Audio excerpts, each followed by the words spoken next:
नमस्कार, मैं हूं चंद्रभान सिंह भदौरिया और आप देख रहे हैं सीबी लाइव। मैं इस समय खड़ा हूं दिल्ली मुंबई 8 लेन एक्सप्रेसवे पर टिम्बरवानी में। जी हां, पश्चिमी मध्य प्रदेश के झाबुआ जिले के थांदला के समीप ये एंट्री और एग्जिट पॉइंट है मध्य प्रदेश का। और यहाँ पर मैं इसलिए खड़ा हूं कि आपको वो ताज़ा हालात बता सकूं जिसको लेकर लोगों में चिंताएं हैं।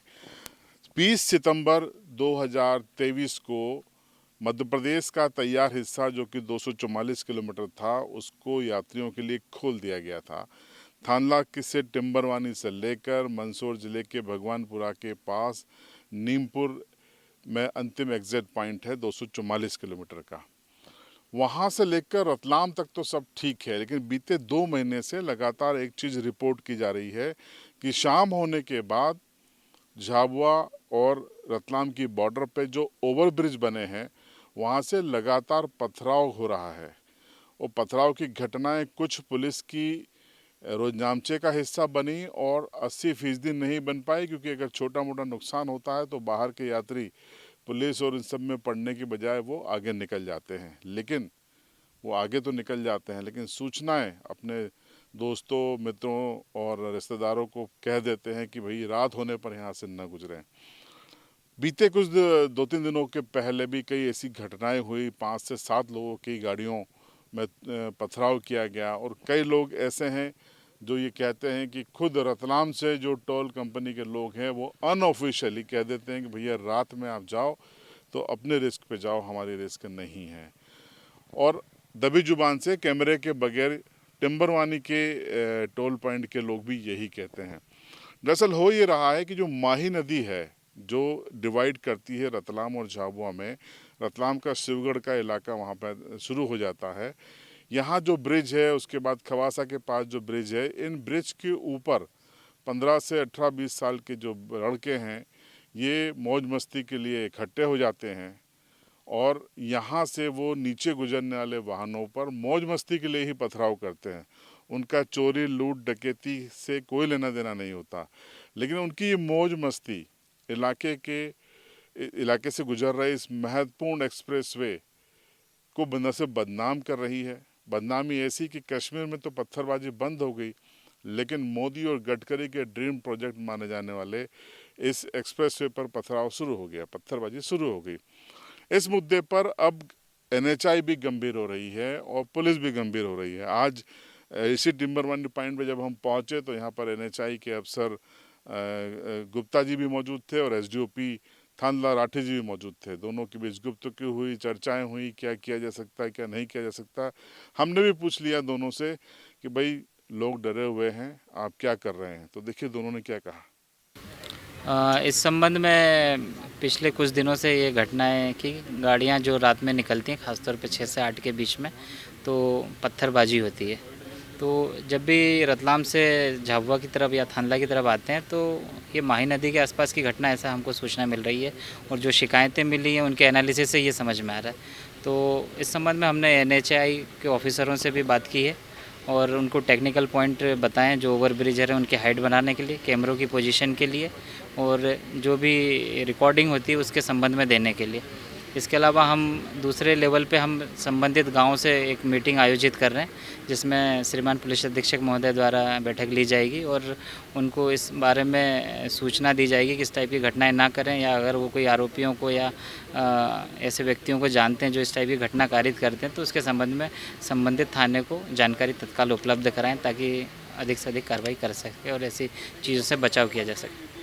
पथराव की घटना को रोकने के लिए जनरली पत्थर मारने वाले जो लोग हैं वो व्हीकल ओवर पास से मारते हैं, तो वहाँ पे जाली लगाने का एक प्रस्ताव भेज दिया है।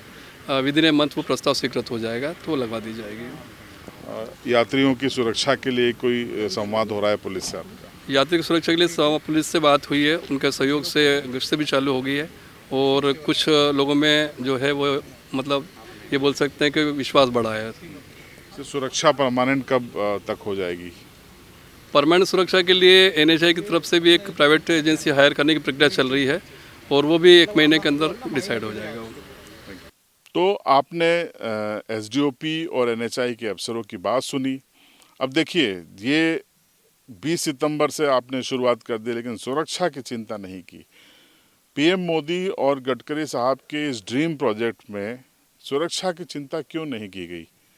पहले चर्चा ये हुई थी कि जो स्टेट का सिक्योरिटी फोर्स है वो इसे संभालेगा, लेकिन वो प्रस्ताव रिजेक्ट हो गया। अब प्राइवेट एजेंसियों से बात कर रहा है, सुरक्षा एजेंसी से बात कर रहा है एनएचआई।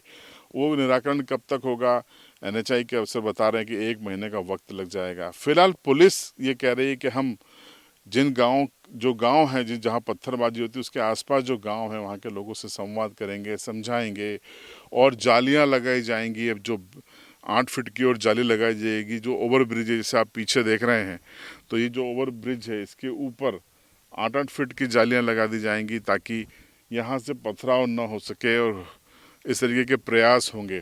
तो उसके लिए भी अब टेंडर डाले जा रहे हैं, लेकिन फिर भी अभी हम कहेंगे कि पुलिस पेट्रोलिंग भी शुरू हो गई है, जालियां भी लगाई जाएंगी। अगले कुछ दिनों में आप देखेंगे बैरिकेडिंग टाइप जाली हो जाएगी और प्राइवेट एजेंसी अगले महीने तक सिक्योरिटी एजेंसी हायर होगी।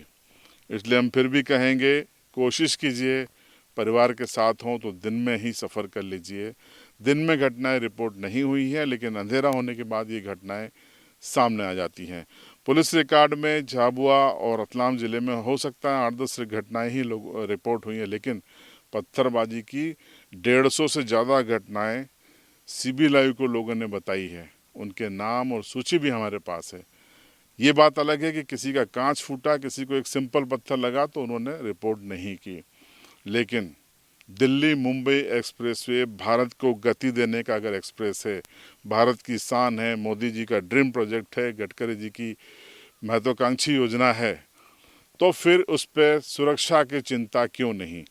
और इसमें सुरक्षा की चिंता सिर्फ पुलिस प्रशासन की भी नहीं है, बल्कि राजनीतिक पार्टियों के कार्यकर्ताओं की, प्रतिनिधियों की, पदाधिकारियों की भी है कि वो ग्रामीणों को संवाद करें, उनको समझाएं कि ऐसे लोग जो उनके गाँव या आसपास में हैं जो पत्थरबाजी करते हैं उनको समझाया जाए, रोका जाए।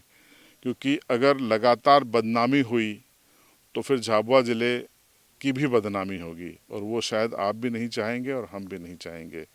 आपकी राय कमेंट बॉक्स में ज़रूर बताएं और इस पूरे मसले पर फैमिली के साथ आपको कब जाना है रात में, इसके लिए हम आपको अगला वीडियो ज़रूर बताएंगे, ज़रूर बनाएंगे। लेकिन जब हम खुद संतुष्ट होंगे कि अब आप सफ़र कर सकते हैं तो आपके लिए वीडियो लेकर ज़रूर आएंगे।